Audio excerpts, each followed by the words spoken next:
മാസപ്പടി കേസിൽ അന്വേഷണം തടയണമെന്നാവശ്യപ്പെട്ടുള്ള CMRL ഹർജിയെ ശക്തമായി നേരിടാൻ ഇഡി.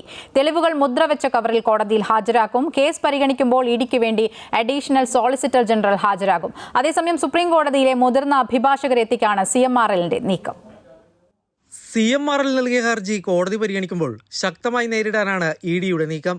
ഇതിനായുള്ള മുന്നൊരുക്കങ്ങൾ ഇഡി ആരംഭിച്ചു. റെയ്ഡിനിടെ പിടിച്ചെടുത്ത ഡിജിറ്റൽ തെളിവുകളുടെ അടക്കം പരിശോധന ഉടൻ പൂർത്തിയാക്കാനും ഇഡി ശ്രമിക്കുന്നുണ്ട്.